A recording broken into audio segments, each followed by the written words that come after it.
여름 특집 영화로 만들어질 현실 속 공포 19 5위를 공개합니다. 칠흑 같은 어둠 속 일본 아오모리현에서 차를 타고 어디론가 향하는 세 사람. 저기 있다! 저 낡은 문이랑 해골 모양의 돌! 스기서와 마을이 분명해! 일본 아오모리현 어딘가에 존재했다가 자취를 감춘다는 전설 속 스기사와 마을을 찾고 있었던 건데요. 스기사와 마을은 지도에서조차 존재하지 않는 곳으로 2000년에 한 일본 방송에 소개된 이후 세 사람은 호기심에 직접 스기사와 마을을 찾아 나섰던 겁니다. 그런 데가 있어요? 근데 저기 갔다가 못 돌아오면 어떡하지? 하지만 마을을 찾아냈다는 기쁨도 잠시, 막상 도착하니 아이아는 알 수 없는 공포에 사로잡혔는데요. 기묘한 분위기를 풍기는 폐가에 들어가자 소스라치게 놀란 세 사람. 이들이 마주한 것은 벽을 온통 채운 빗자국들. 그리고 아이아는 수많은 시선이 지켜보는 듯한 기운에 온몸에 소름이 돋았고요.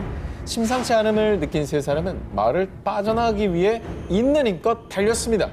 자, 그런데 이상한 것은 아무리 뛰어도 마을을 빠져나갈 수 없었다는 건데요. 와, 아야는 우여곡절 끝에 차를 발견해 서둘러 차에 시동을 걸었지만 아무리 걸어도 시동이 걸리지 않는 차. 바로 그 순간. 창밖에 여기저기 널려있는 피투성이의 손들. 소름 끼치는 손들은 아야가 타고 있던 차를 흔들어댔습니다. 전해지는 바에 따르면 세 사람은 다신 볼 수 없었다는 겁니다. 아니 근데 존재하지도 않는다면서 이 스기사와 마을은 왜 이렇게 무서운 전설이 있는 거며 그 사람들은 진짜 어떻게 된 거며 너무 궁금합니다.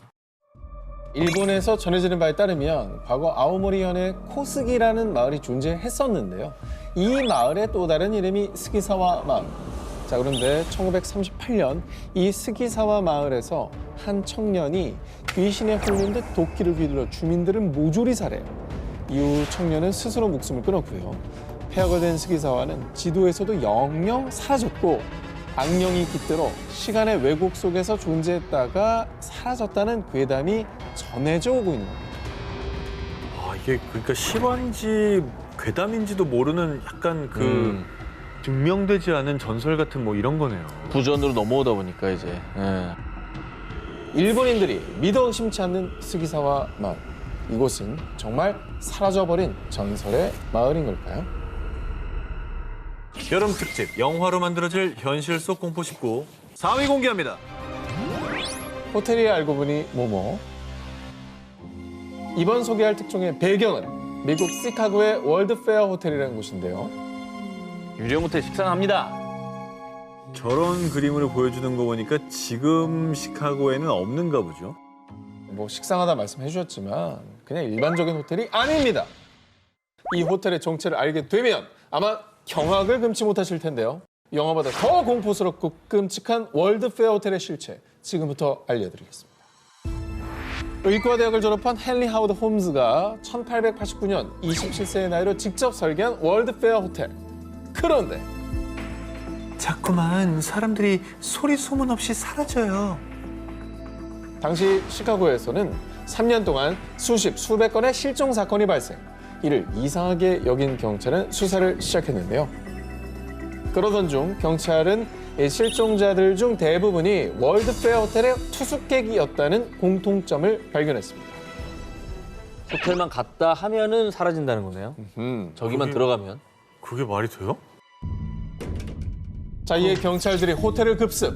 그런데 그곳은 어딘가 달랐습니다. 일반적인 호텔 객실처럼 보였지만 공간 변형이 되는 벽체 뒤로 완벽한 방음 시설을 갖춘 창문이 없는 방이 또 있었고요. 복도는 막다른 길로 향하는 미로처럼 되어 있었습니다. 어머, 또한 가스 주입용 밀폐 공간에 해부실, 거기에 소각장까지 발견. 그곳은 사실 낮에는 평범한 호텔, 밤이면 빛빛으로 물드는 홈스만의 살인 공장이었던 겁니다. 와, 자기만의 무슨 덫을 만들어 놓은 거네요, 그 그냥. 미로서로 그 안을 다 꾸며 놓은 거예요. 그러니까 호텔이 무서운 게 내가 저 집 구조를 모르잖아. 모르지. 사실 그는 미국 최초의 연쇄 살인범으로 알려진 인물. 와, 홈스는 호텔 투숙객들을 밀실로 끌고 와 온갖 보험 서류에 서명하게 한 뒤 가스실에서 살해. 이후 시신은 해부용으로 의과대학에 팔며 이중으로 돈을 벌었는데요. 당시 이 괜찮은 시신 표본을 얻기 어려웠던 의과대학은 단순히 무연고자 시신이라고 생각, 별다른 의문을 제기하지 않았던 겁니다. 와, 이게 진짜 현실이야. 진짜 시나리오 같다. 이게 이거는. 현실이었다고. 이게 현실이었다는 게 정말 끔찍한 거야. 그리고 저희 옛날에 우리 공포 영화에서나 보는 내부가 변경된 구조의 건축물이 실제 하고 있었다는 게 너무 충격적인 거예요. 그렇죠. 결국 홈스는 1896년 살인 혐의로 사형을 선고받았는데요. 그가 자백한 살인 사건만 27건. 하지만 사람들은 수백 건에 달할 것이라고 추정하는데요. 그가 묻은 연쇄 살인범에 의해 지어진 살인 공장 월드페어 호텔. 영화보다 잔혹하고 공포스러운 현실 이야기였습니다. 여름 특집 영화로 만들어질 현실 공포 속 19, 3위를 공개합니다. 지하실 속 모모로 가는 문. 2011년 11월 미국 인디애나주 게리. 새 집으로 이사온 에먼스 가족은 잔뜩 들떠 있었는데요. 엄마, 이 방은 제가 쓸게요. 엄마, 이번 집은 마당이 있어 너무 좋아요. 그렇게 에먼스는 새 집에서 가족들과 함께할 행복한 미래를 꿈꿨습니다. 그런데 말입니다. 아무도 TV를 켠 적이 없는데 대체 어떻게 된 일이지? 주변에 개 키우는 사람도 없던데 대체 어디서 들리는 소리지? 이뿐이 아닙니다. 갑자기 문이 저절로 닫히는가 하면 소리 없이 열리기도 하고요. 누군가 쉼 없이 노크를 하기도 했는데요. 심지어 탁자 위에 있던 물건이 마치 누가 던지기라도 한 것 마냥 날아가기까지. 오, 폴터가이스트. 일명 폴터가이스트 현상이 일어나는 집. 그 집엔 에먼스의 가족 외에 또 다른 누군가들이 살고 있는 게 분명했습니다. 영화 디 아더스 그 내용이네요. 난 기생충이야. 아, 그건 사람이 하는 거고. 여긴 사람, 저긴 유령. 여긴 유령이고. 전 사람이라 봐요. 정말 유령의 소행일까요? 그 집에 이사 온 뒤부터 에먼스의 가족들은 갑작스레 신장 감염 등 온갖 질병을 앓을 뿐만 아니라요. 악마들이 내 귀에 대고 노래를 속삭였어요. 우리는 크고 검은 괴물도 봤어요. 그것들은 분명히 악마였어요. 내 아이들을 조종했다고요. 이 집은 악마가 들끓는 집이에요. 에먼스의 가족은 이상한 일이 특히 많이 벌어진 곳, 집 지하실을 악마의 기지, 지옥으로 가는 문이라고 불렀습니다. 와, 우리 집이 그렇다면 진짜 끔찍한 거잖아요. 악마? 봤대잖아, 검은 걸. 에먼스 가족의 집에 출동한 경찰도 처음엔 가족들이 거짓말하는 거라고 의심했습니다. 계속해서 움직이는 누군가의 그림자와 의문의 목소리, 그리고 집에 묻어난 기름 같은 것을 만졌더니 뭐야? 손가락이 마치 화상 후 물집처럼 하얗게 변해버리는 등 어디가? 오싹하고 소름 돋는 현상들을 마주했고요. 아, 새끼손가락? 당시 촬영한 주택 사진에는 유령의 모습이 찍혀있기까지 했습니다. 아우, 저거 이상하다. 아우, 씨. 마네킹 아니야? 저주 인형 아니야, 저거? 아우, 저기, 너무 선명하게 찍혔는데? 왜 저렇게 시켰지? 결국 에먼스 가족의 집에서 퇴마 의식이 3차례나 진행됐지만 아무 소용 없었고요. 결국 에먼스와 가족은 불과 반년 만에 도망치듯 이사를 나와야 했습니다. 악마의 집, 지옥으로 가는 문, 이렇게 불리던 그 집은 얼마 뒤 미국 기현상 리얼리티 쇼의 진행자 잭 바겐스가 구매. 헐. 그 집에서 일어난 실화를 바탕으로 한 영화 촬영을 위해 2016년 비로소 그 주택을 철거했는데요. 그렇게 2018년 개봉된 다큐멘터리 영화에 이어 세계 최대 온라인 동영상 서비스 기업인 넷플릭스 측에서도 에먼스 가족이 살았던 악마의 집 이야기를 영화로 만들 예정, 2022년 현재 촬영 진행 중이라고 합니다.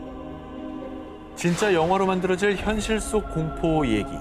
해당 주택은 철거됐지만요. 그렇다면 그 주택에 살았던 악마의 영혼들은 과연 어디로 갔을까요? 여름 특집 영화로 만들어질 현실 속 공포 19 2일 공개합니다. 모모 아르바이트생에게 생긴 일. 일본 어느 가정집. 여느 때처럼 아르바이트를 마치고 귀가한 토모. 토모! 물고기들 밥 안 줬어?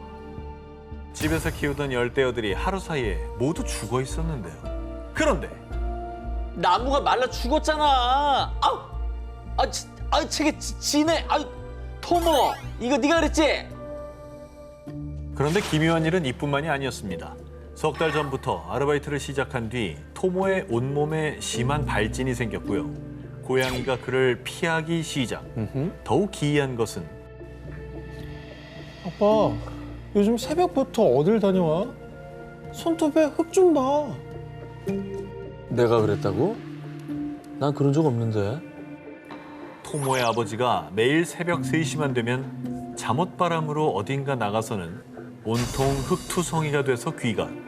하지만 이상하게도 아버지는 이를 전혀 기억하지 못했습니다. 그리고 어느 날은 함께 사는 어린 조카가 배를 쥐어뜯다가 피투성이가 되는 일까지 발생. 뭐야? 또 한 가지 이상한 일은 그 무렵 토모는 매일같이 똑같은 꿈을 꿨는데요. 한 번도 본 적 없는 7명의 사람이 토모를 내려다보며 고개를 내젓는 기묘한 꿈이었습니다. 아우, 기분 나빠. 아니, 아까 아르바이트 시작하고 발진이 생겼다고 했잖아요. 그 아르바이트 다니는 데가 뭐가 문제가 있는 데인가? 하도 주변에 이상한 일이 생기자 토모는 친구의 도움으로 점을 보게 됐는데요. 그런데 당장 그 일 때려쳐. 그 저주는 주변 사람들한테 돌아온다고. 사실 토모가 하는 아르바이트는 저주 대행 아르바이트. 에이그, 저거 있다고 그랬잖아. 우리 소개했잖아. 특히 부두교 계열의 저주로 의뢰인에게 저주 대상자의 신체 일부를 받은 뒤 부두 인형에 집어넣고 주문을 외우며 바늘로 찌르는 일이었습니다. 아유. 그런데 무속인에 따르면 저주가 나쁜 기운을 몰고 왔으며 특히 부두 계열 저주는 본인보다 주변인들에게 악영향을 준 거라고 말했는데요. 그리고 꿈속에서 본 7명은 토모의 조상신이었다고 합니다. 그래, 고개 가로저었다고 그러잖아요. 그런 일을 왜 하냐. 그거 아니다. 좀 안타까워서 그죠? 이후 아르바이트를 그만두자 토모 주변에 일어났던 기묘한 일들은 모두 사라졌는데요. 그런데 토모 가족이 오복명절에 성묘를 갔더니 무덤 속에 묻혀있던 조상의 관이 흉측하게 파헤쳐 있었다고 합니다.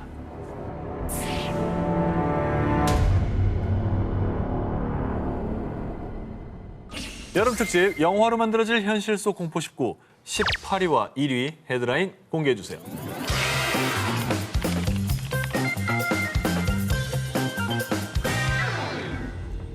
(2022년 1월) 영국 유명 동영상 플랫폼 인플루언서 로사 치카스는요, 호기심에 코골이나 잠꼬대 등 수면 중에 나는 소리를 녹음해주는 앱을 사용해봤습니다. 그런데 며칠 뒤 로사는 극도의 공포심을 느꼈습니다. 뭐예요? 잠꼬대가 아니라 뭐 이상한 소리 녹음됐구나. 그러니까. 보통 이제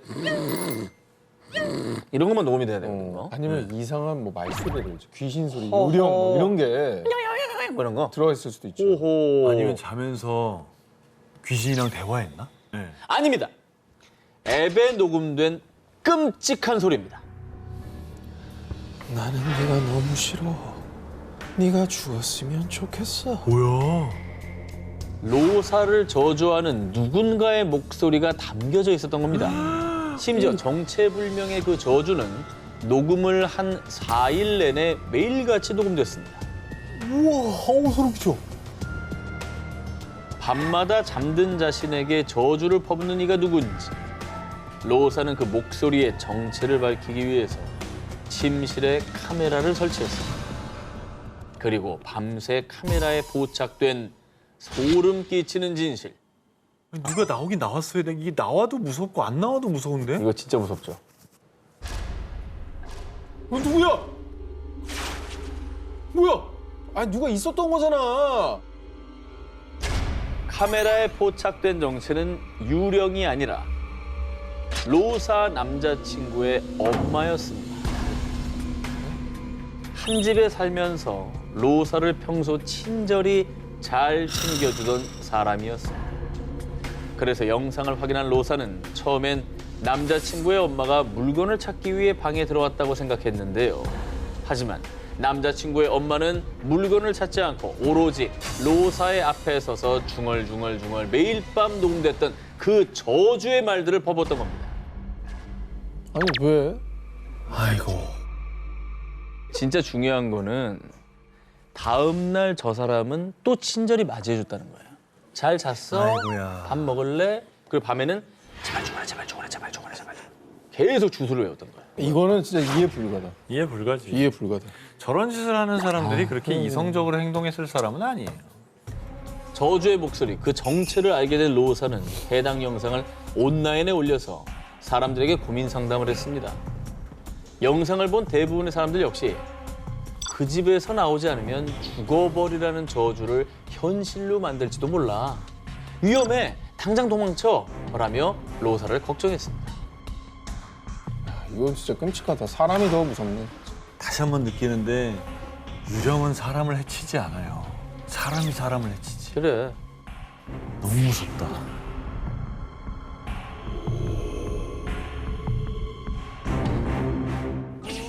영화 사랑과 영혼 속 영매를 통한 주인공의 빙의처럼 영화에서 볼 법한 놀라운 일들이 실제로 일어났다면 믿어지시겠습니까? 지금부터 귀를 의심하게 할 충격과 공포의 영화 한 편이 펼쳐집니다. 1977년 7월 미국 경찰서로 걸려온 한 통의 전화. 제가 살인 사건 범인을 알고 있습니다. 범인을 알려준 사람이 죽은 피해자입니다. 죽은 사람이 어떻게 범인을 알려줘요? 아니 뭐 다잉 메시지를 남겼다든지. 다잉 메시지가 아닌데 지금 얘기하는 얘기가?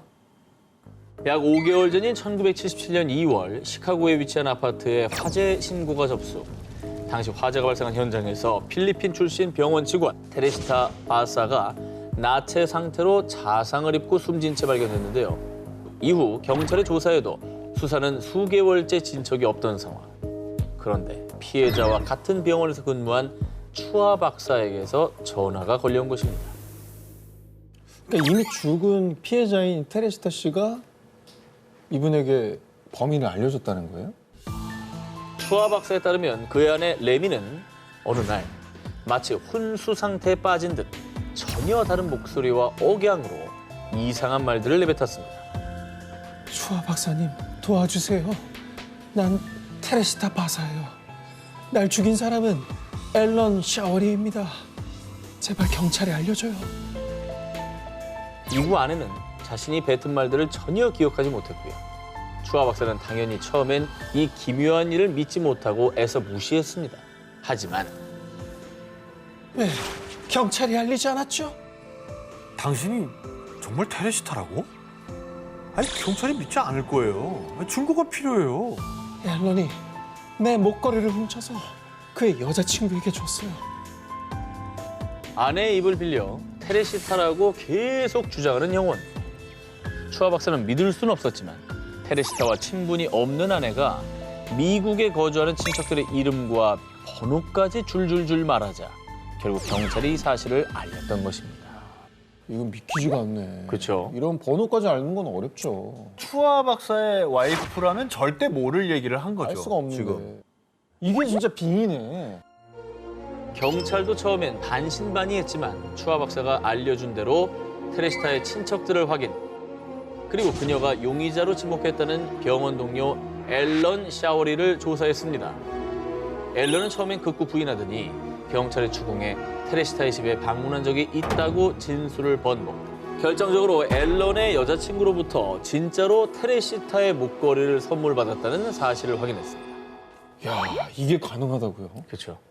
얼마나 억울했으면 다른 사람의 몸을 빌려서 범인을 지목을 했겠어요. 그렇죠. 진짜 영원히 본인의 살인 사건을 해결한 거네요, 이건. 아 저게 모든 피해자들한테 가능했으면 좋겠다. 그럼 살인 사건 다 없을 것 같은데. 그렇죠. 예. 앨런은 금품을 훔치던 과정에서 테레시타를 살해했다고 자백. 사상 초유의 살인 사건에 도움을 준 유령 사건에 세간의 관심이 집중. 결국 앨런은 살인 혐의로 재판에 넘겨져 징역 14년형을 선고받았습니다.